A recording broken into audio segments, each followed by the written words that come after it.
Em Goiânia, no dia 13 de setembro de 1987, dois catadores de lixo estão vasculhando uma clínica abandonada na área central da cidade, onde acham uma máquina feita de aço e de chumbo. Certo da sorte que tiveram, levam a máquina até a casa de um dos catadores de lixo e começam a desmontar a máquina. Mal sabiam eles o que estava por vir: o acidente radiológico do Césio 137, o maior acidente envolvendo radiação da história do Brasil. Fala galera, aqui quem tá falando com vocês é o Lucas, e no vídeo de hoje eu vim trazer para vocês um vídeo onde eu vou contar todos os detalhes e como o Césio 137 afeta o nosso corpo. Eu vou contar todos os detalhes do acidente radiológico de Goiânia, o Césio 137, que aconteceu apenas um ano depois do acidente de Chernobyl.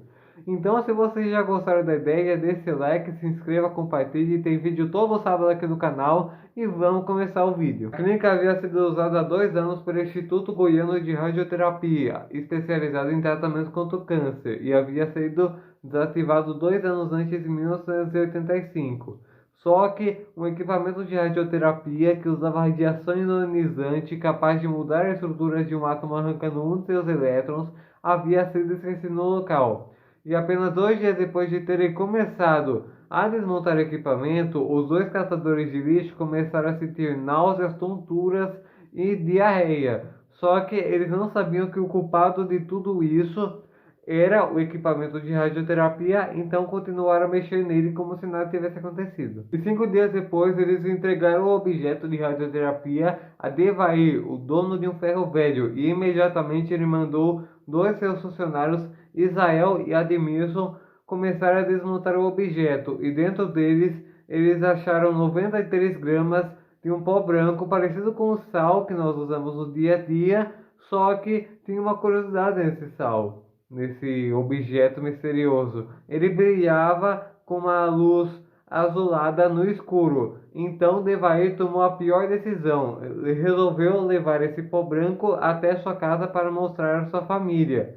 E depois de um tempo, os vizinhos começaram a aparecer com curiosidade sobre aquele pó branco. E Ivo, o irmão de Devair, resolveu pegar um pouco desse pó branco e levar até sua casa para mostrar para sua família no jantar. E sua filha de apenas 6 anos acabou ingerindo o objeto radioativo e comeu o jantar sem saber que suas mãos estavam cheias de radiação. Mas alguns dias depois, essas mesmas pessoas começaram a assistir os mesmos sintomas dos dois catadores de lixo, como enjoos, vômitos e indisposição. Então, 2 semanas depois, a esposa de Devair começou a suspeitar que a substância tinha alguma coisa a ver com esses sintomas e levou ela até a vigilância sanitária. Lá, eles descobriram que essa substância continha um isótopo do césio, o césio 137, que possuía a radiação beta e tem um núcleo extremamente instável. E essa radiação beta, ela consegue penetrar no corpo humano,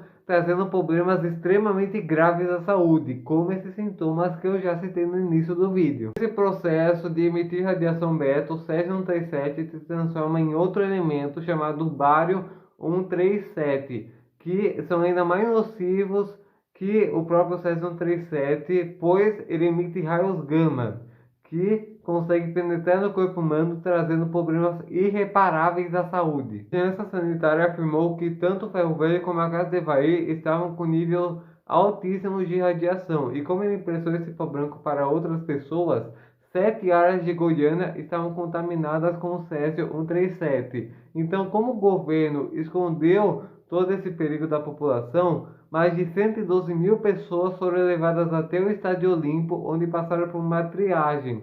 Só que eles nem sabiam o que estava acontecendo ao certo. E foi indicado que mais de 129 pessoas estavam contaminadas com o césio 137. Mas para entender melhor como essas pessoas estavam, vamos ter que conhecer uma unidade que mede a radiação do corpo humano. A unidade se chama Gray, e quando você faz um raio-x, você está sendo exposto a 1 milésimo de Gray, o que é algo bem pequeno, não faz mal à saúde. Mas quando você é exposto a 1 a 4 Grays, suas células sanguíneas começam a morrer, e se exposto a mais de 4 Grays, pode ser fatal à sua saúde, você pode morrer. Realmente só tem 4 vítimas desse caso, desse acidente. E 3 delas estão diretamente ligadas ao ferro velho, como Isael e Admilson, os funcionários que desmontaram o aparelho. Maria Gabriela, a esposa de Devair, foram expostos a 5 grays e tiveram hemorragias internas e problemas respiratórios antes de morrer. Só que a vítima mais famosa desse caso é a criança Lady, que jantou com as mãos sujas do Césio 137. Ela foi exposta a 5 grays e sofreu problemas nos pulmões, nos rins, hemorragia interna e perda de cabelo. Lady chegou a ficar isolada no quarto do hospital por causa que os médicos tinham medo de chegar perto da menina. E ela acabou não resistindo e acabou falecendo. E mesmo depois de 2.000 pessoas tentarem impedir o enterro da menina com medo dela contaminar de radiação a região do cemitério, ela foi enterrada em um caixão de chumbo lacrado e foi levada por um guindaste. E mesmo que só tenha sido divulgado apenas 4 vítimas desse acidente radiológico de Goiânia 6137, estima-se que mais de 100 pessoas morreram por causa da radiação ao longo dos anos. Uma das vítimas foi o próprio Devair, que acabou sendo exposto a 7 grays e morreu em 1994 vítima de câncer, 7 anos depois de ter sido exposto à radiação.